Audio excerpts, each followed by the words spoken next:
talking about the teaching and curriculum learning cycle, which I believe you're familiar with, and how it can be taken into the 21st century and used in with digital formats, in a creative way, in a critical thinking way, and through teamwork in a collaborative way.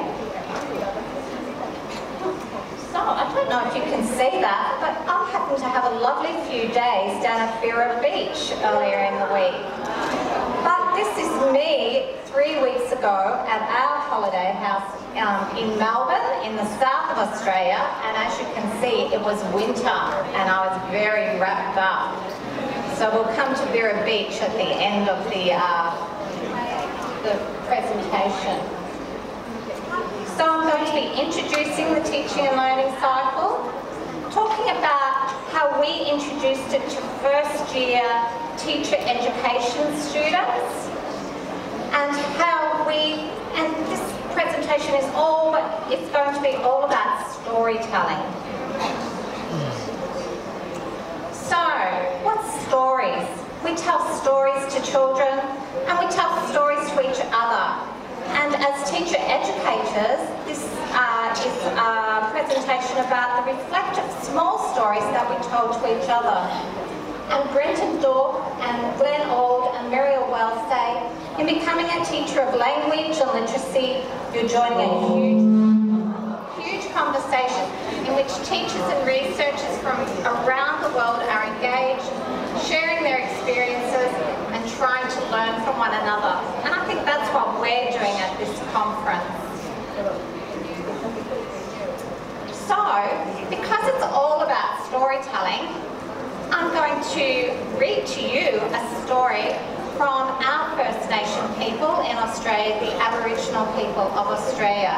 And it's a Dreamtime story. It's telling about how things came to be. So we'll put it on.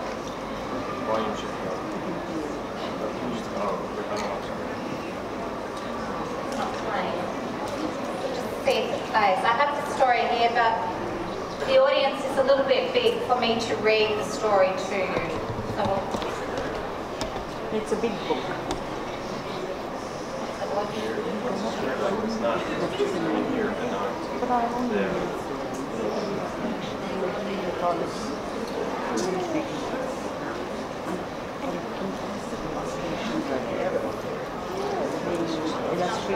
Is it?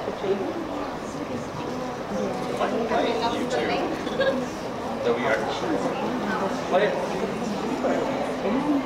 Is that in bed or is that a photo?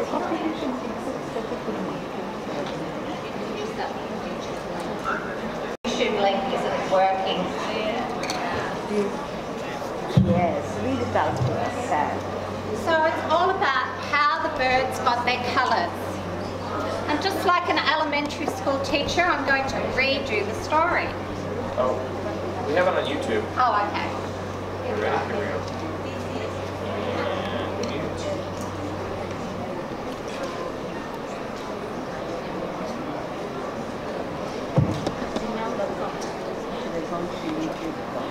Okay, so this is the story of how the birds got their colours.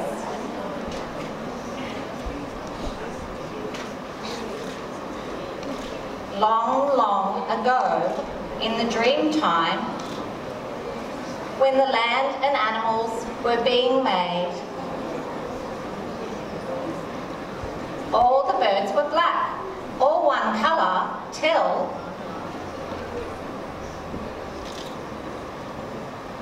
one day a little dove flew around looking for food. He flew down to the ground to catch a big, juicy grub.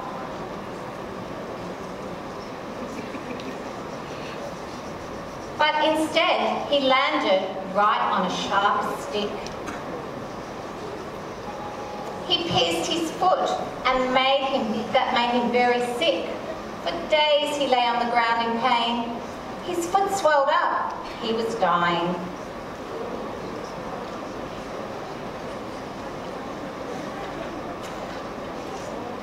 All his mates gathered around to see how they could help, all except Crow.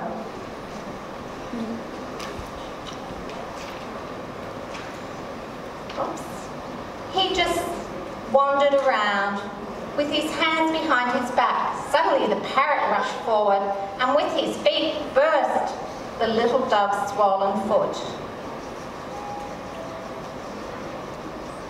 Colour splashed out all over the parrot.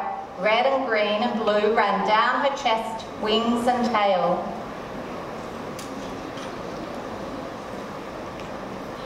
It splashed out all over the other birds. Some got red, some brown, some blue, some yellow.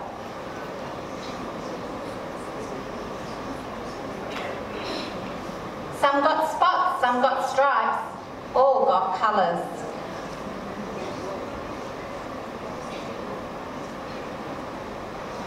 All except Crow, who was standing away from the others. Crow got no colour at all. And that's how the birds got their colours.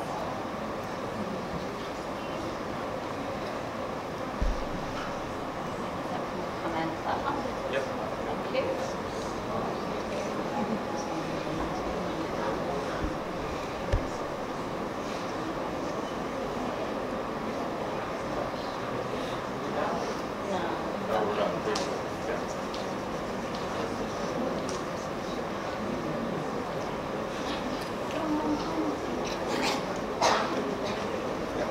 No, we're done. Yeah.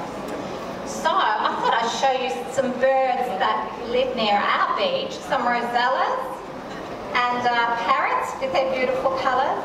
And on the right-hand side is an Australian kookaburra. So with the person near you, just for a minute or two, share a story that you remember from your childhood, or a story that you may tell your children.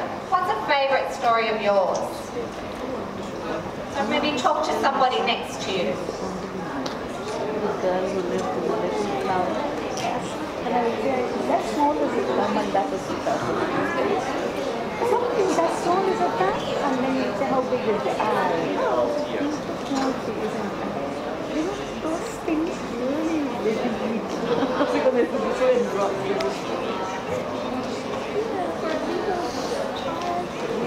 Anything meaningful success.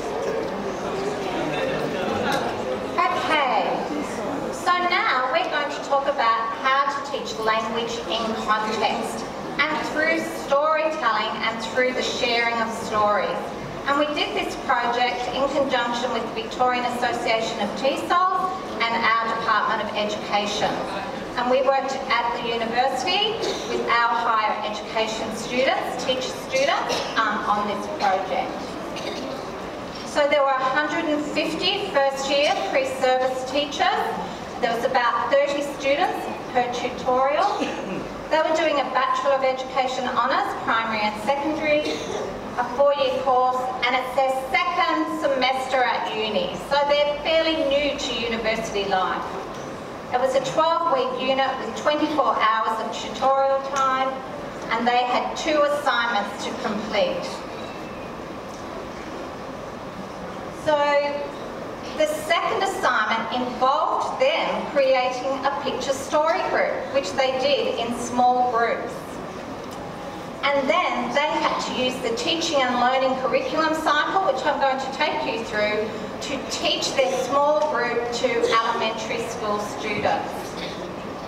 And also they had to write individual reflective journals about their experience of creating the book and the teaching learning curriculum plan.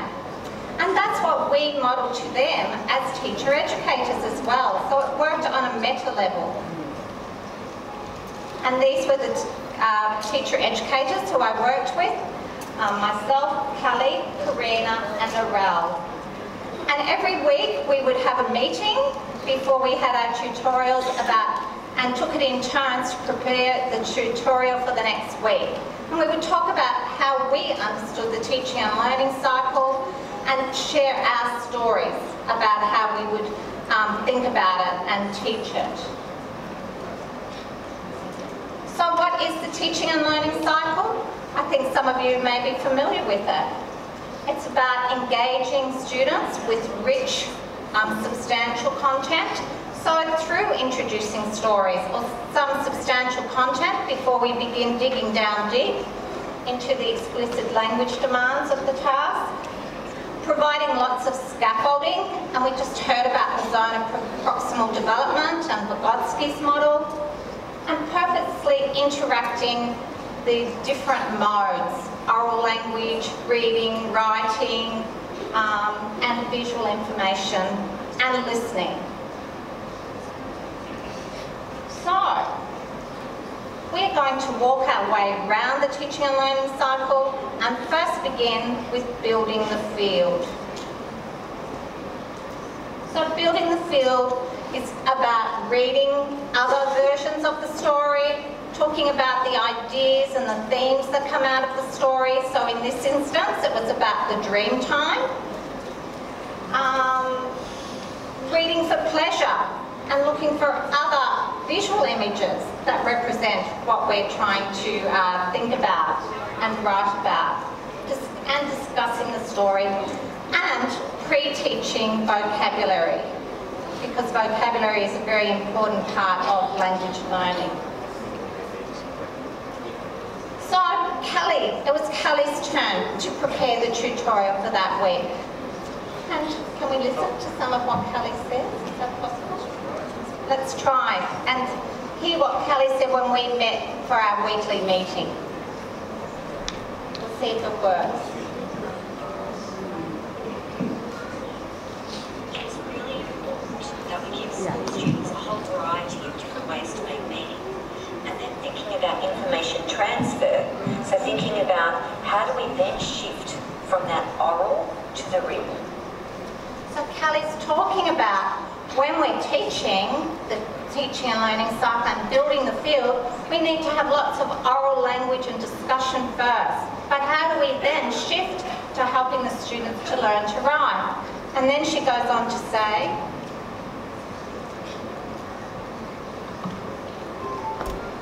I had to really think about how I could build the field before and maybe during reading that text.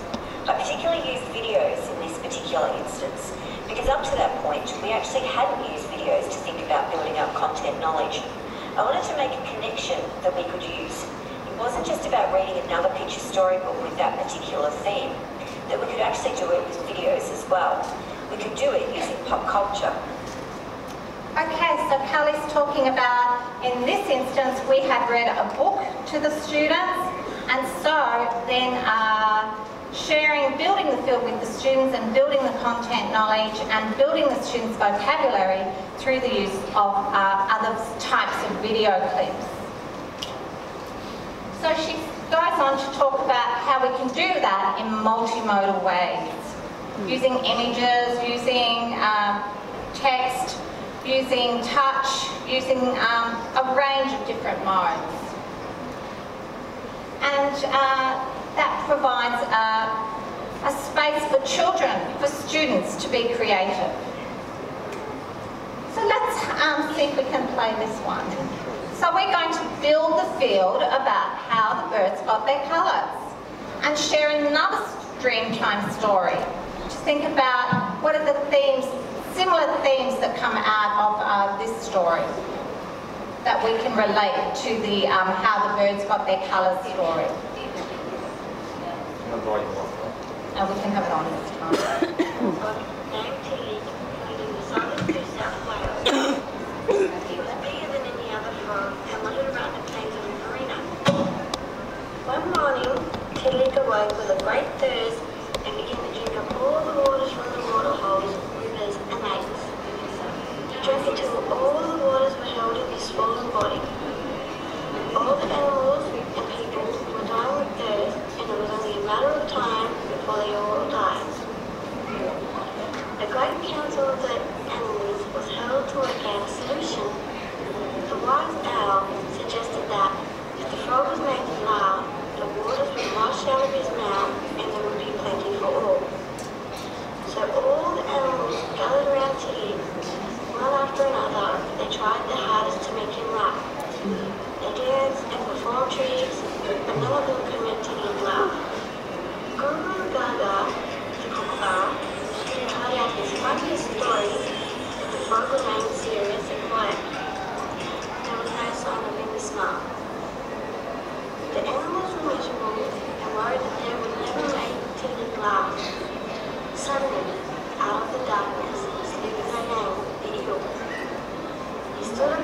tale and began dancing on the floor. He wriggled and jiggled and twisted himself into the most amazing positions.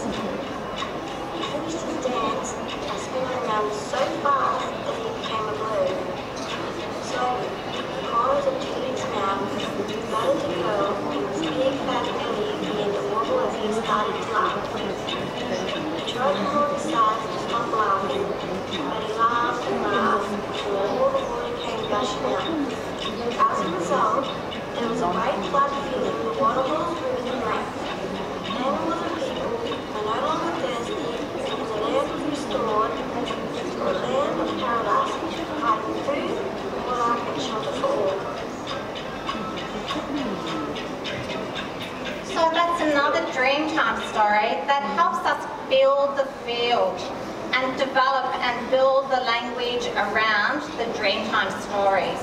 And we can bring in the notion of the birds again and how they got their colours. So this unit of work might go on for 6 weeks because we're going to take the students through the curriculum cycle and first of all give them the language before and have lots of talking and discussions before we expect them to read and write. So next it was learning about the genre of storytelling. And maybe in different cultures, the structure of a narrative text or of storytelling might be different. So it's identifying the main stages of a narrative text, some of the phases and the functions, and developing some of the tools. So we thought, how do we teach our pre-service teachers about that so they can create their own picture storybooks? So this time it was my turn to develop the tutorial for that week about learning about the genre. So it was all about focusing on story writing, and so I asked the students to write a story. And I'd ask you to do that, but we haven't got time today to do that. So all the students wrote their own stories, the higher education students.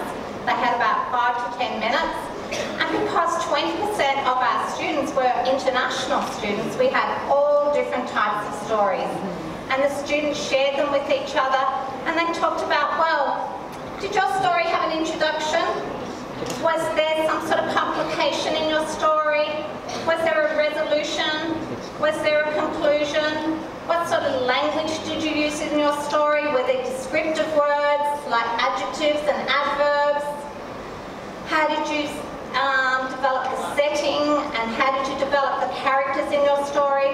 So the students had a rich discussion about each other's stories to unpack the structure of a narrative text. So they talked about theme and plot and phases and setting and characters. Then we moved into joint construction or supported writing.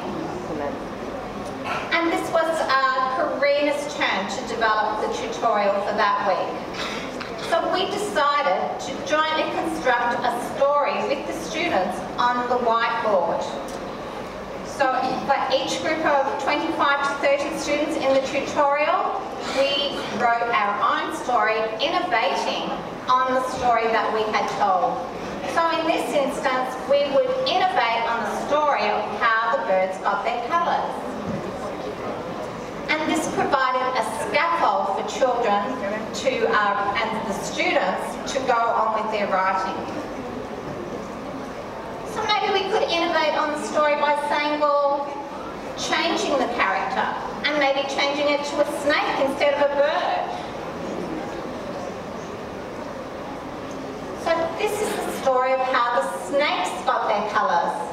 Long, long ago in the dream time, when the land and animals were being made, all the snakes were black, all one colour, till, and then the students could go on with the story in their own way. But it gives them a scaffold, it supports them with their writing, with their introduction. And then we thought, well, we've got many students who are international students, why don't we use their language as a resource, or their communicative repertoire? So we asked them and encouraged them to write their stories in their first language as well. So I don't know if you know Mohalim, who is a PhD student at Monash. He helped me translate translate this story into Indonesian. I hope he's done a good job. Can you read that? Yes?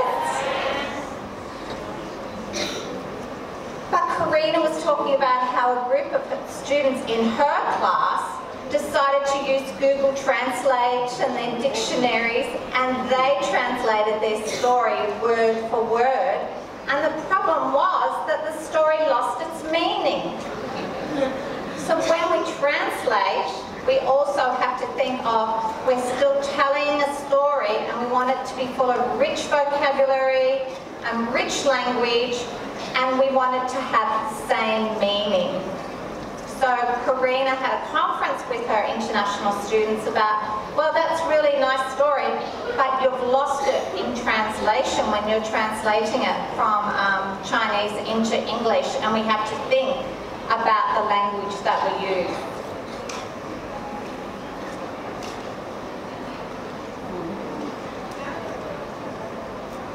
And then we moved on after doing some supported reading and further supported writing. This all took about 6 weeks.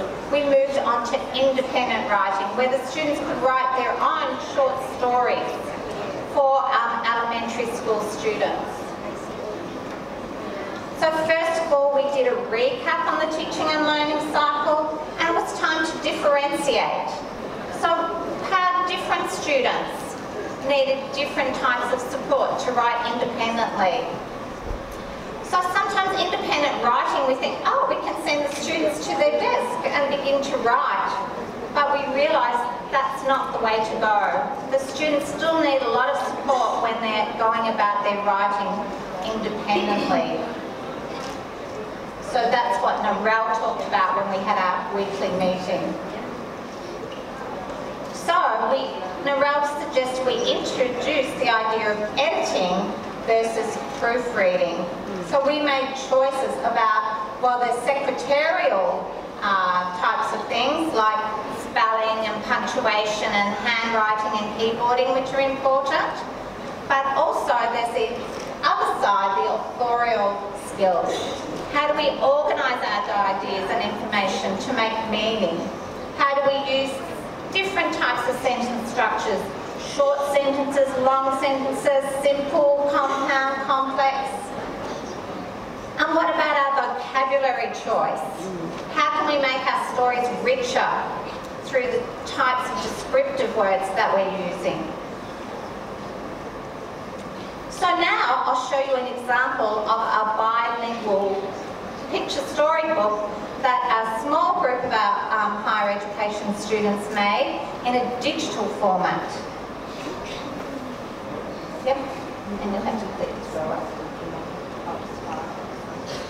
Oh, I see, it's like a slideshow. Yeah. So it was called Milk and Tea, and these were international students from China, and they set it out with all the different types of words that they used, emotional words and action words, descriptive words and nouns. They had like a glossary in the front of their book. The next page. And it's all about a long time ago in a small town there, England. There was a famous drink store called Milk and Tea. They sold lots of different flavours of milk and tea. The owner of the store had 2 very helpful assistants that were also very good friends. Their names were Milk and Tea.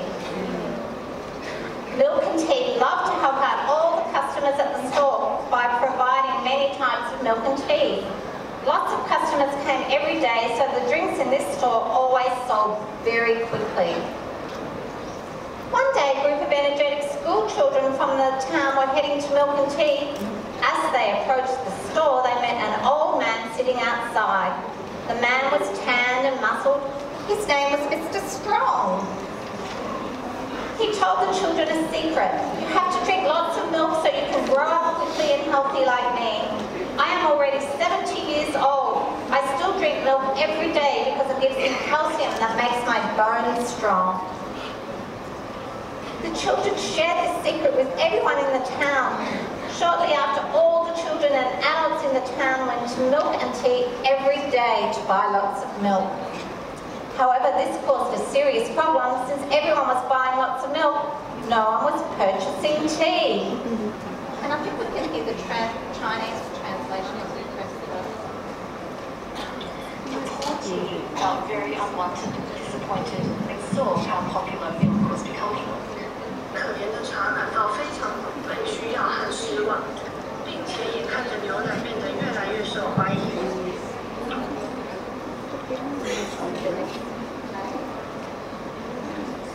Milk puffed out his chest with pride and said, "Everyone likes me. I am so happy." 牛奶挺起胸膛，显得有点骄傲地说：“每一个人都喜欢我，我太高兴了。”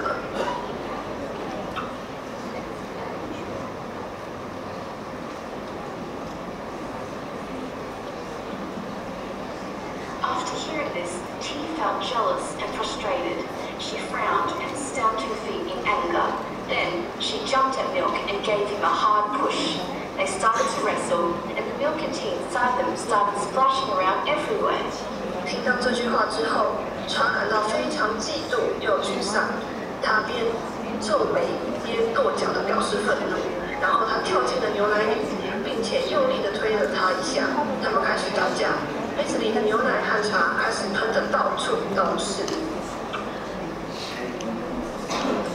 Meanwhile, the unwitting owner walked in and saw her sisters fighting. She exclaimed in surprise, "What is going on? You both mixed up the milk and tea." She then looked down at the swirling mixture. She looked curious and gave it a try. 就在这个时候，不知情的店主走了过来，看见他的2个助手在打架，他惊讶的大叫：“发生了什么事？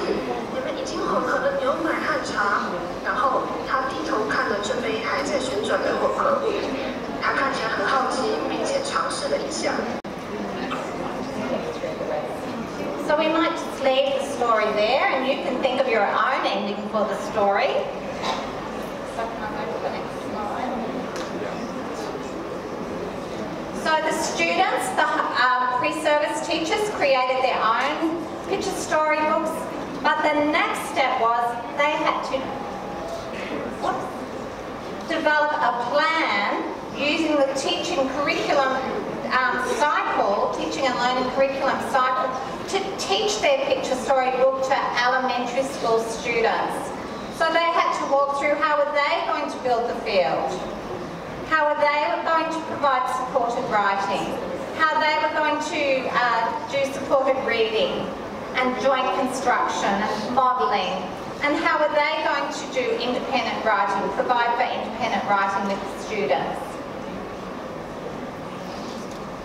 And you can see in building the field, they decided to use a video clip to help support the students build the field about the knowledge and content.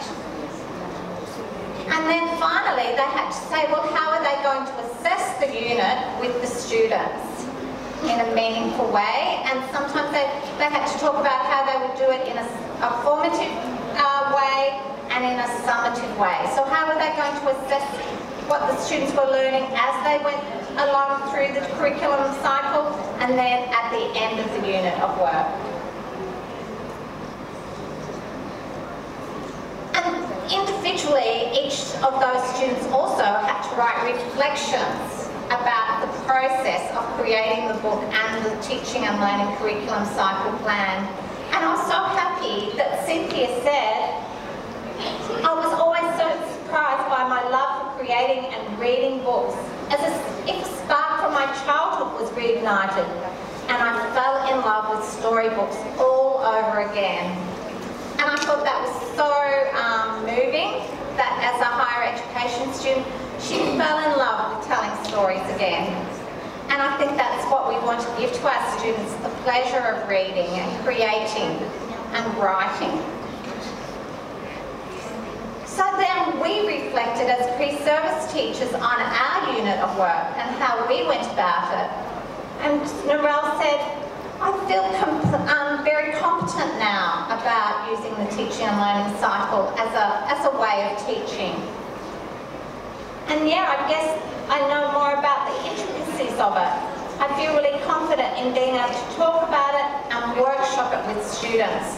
So through our weekly meetings with each other as higher education teachers, we were able to build our own knowledge and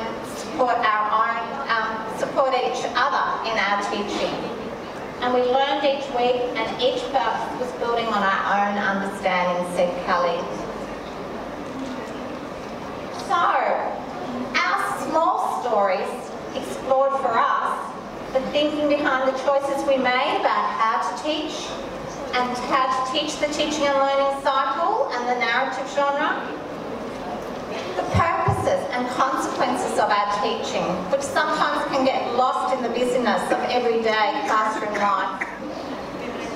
And it also helped us to see, well, sometimes when do the pre-service teachers need more help and support and explicit teaching and scaffolding, and when can we step back as higher education teachers and let their pre-service teachers do the creating and support for each other. And I guess what it told us is that sometimes these stories of teaching are sometimes hidden and not made explicit. And so through having our meetings, we were able to articulate them and make them more visible. And we were able to work at a meta level to make some of our work as language and literacy teachers visible not only to ourselves as teachers, but to our pre-service teachers who are becoming teachers. So if you'd like to learn more about the curriculum cycle, the VicTESOL website has a whole range of resources from elementary school to secondary to our own project, and also with language school teachers who work with students who are newly arrived to Australia. And here's the beautiful beach at Vera Beach. So, Okay.